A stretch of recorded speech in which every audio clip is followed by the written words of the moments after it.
ನಾನಾರು ಕಶ್ಯಪ ಬ್ರಹ್ಮನ ಮಗ, ವಿಧಿಗರ್ಭ ಸಂಜಾತ, ಚತುರ್ಮುಖ ಬ್ರಹ್ಮನ ಮೊಮ್ಮಗ. ವಿಧಾತನಿಂದ ವಿಧಿ ಬರಹವನ್ನೇ ಬದಲಾಯಿಸಿ ಮರಣವನ್ನೇ ಮೆಟ್ಟಿ ನಿಂತ ಮಹಾವೀರ.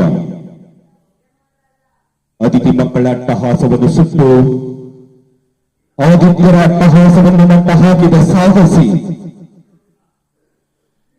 ಅತಳ ವಿತಳ ಸುತಳ ರಸಾತಳ ಮಹತಳ ಪಾತಾಳಗಳಲ್ಲಿ ತಾಳುಗಡಿಯಲ್ಲಿ ತುಳಿದಿದ್ದ ಪರಾಕ್ರಮಶಾಲಿ. ಅಡಿ ಇಟ್ಟರೆ ಬೆರೆಯುವುದು ಭೂಮಿ, ತಲೆ ಎತ್ತರ ಬೆಚ್ಚುವುದು ನಾನು, ಕೈ ಎತ್ತರ ನಡೆಯುವುದು ಸೃಷ್ಟಿ.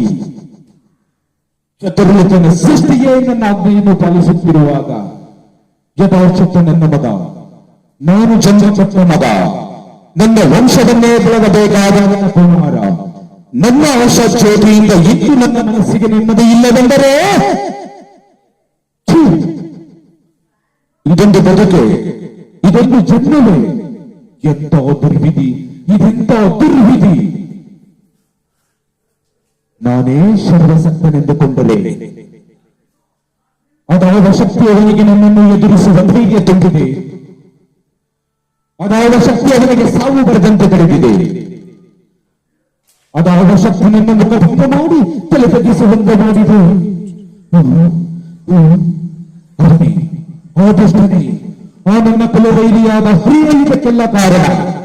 ಎಲೆಯಲದ ಹರಿ, ಕಪಟಿ, ವಂಚಕಿ, ನನ್ನ ಮಗನ ಹೃದಯ ಅಂತರಾಳವನ್ನು ಹೊಕ್ಕು ಅವನ ತಲೆಯನ್ನ ಕಿಡಿಸಿ ಮನೆ ಬಂದಂತೆ ಆಡಿಸುತ್ತಿರುವೆಯ.